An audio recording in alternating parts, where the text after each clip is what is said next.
Kanalıma və videoma xoş gəlmisiniz. Mən Ayan. Bugün sizlərlə imtahan nəticələrimi bölüşəcəm. Bildiyiniz kimi artıq 24 avqust tarixində bizim imtahan nəticələrimiz bəlli oldu. Düzdür, biraz gec oldu. Çünki adətən 2-3 gün ərzində artıq imtahan nəticələri bilinirdi. Lakin 2026-cı ildə isə həftə sonuna böyük ehtimal düşdüyü üçün nəticələr gecikdi və tam 5 gün sonra, yəni 5 gün biz gecə-gündüz nəticələri gözlədik. Və nəhayət ki, bugün 24 avqust tarixində nəticələr elan olundu. İlk olaraq məlumat verim ki, mən ümumilikdə 640 bal toplamışam 3-cü qrup DT üzrə və Bakı Dövlət Universiteti Hüquq Fakültəsini istəyirdim Azərbaycan dilində.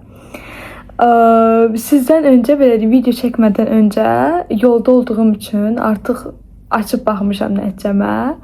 Çünki dözə bilmədim o qədər. Hamımız bilirsiniz ki, insan necə səbirsiz olur nəticəsini gözləyəndə. Və mən artıq nəticəmə baxmışam və hara qəbul olduğumu bilirəm. Sizlə də bölüşmək istədim. Elə isə gəlin bir yerdə baxaq.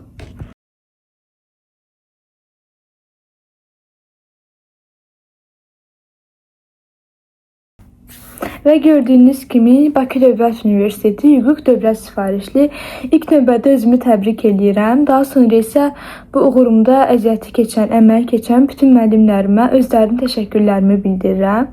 Bu il hüququn balları müəyyən qədər düşdü. Çünki buraxılış imtahanı öncəki illərə nisbətən daha çətin olmuşdu və mən düşünürəm ki, xüsusən 3-cü qrupların bu il daha az yığmasının səbəbi də elə məhz buraxılış imtahanı idi. Çünki 3-cü qruplar adətən 3-cü qrupa gedən uşaqların çoxu riyaziyyatı o qədər də yaxşı bilmir.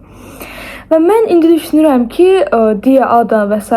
universitetlərin balları daha aşağı olur. Məsələn, bu il DİA-nın balı 636, ADA-nın balı isə 602 bal olub. Bakı Dövlət isə 609 bal oldu. Yəni, əslində 640 bal topladığım üçün DİA-nı və yaxud da digər bir universiteti daha öncə yazsam düşə bilərdim. Amma yenə də məncə Bakı Dövlət Universiteti Azərbaycanda ən yaxşı hüquq təhsili verən universitetdir. Belə, sizin də əgər 3-cü qrupsunuzsa, blok imtahanı ilə və yaxud da buraxılışla bağlı suallarınız varsa, rəylərdə qeyd edə bilərsiniz. İzlədiyiniz üçün təşəkkür edirəm. Növbəti videolarda görüşənədək.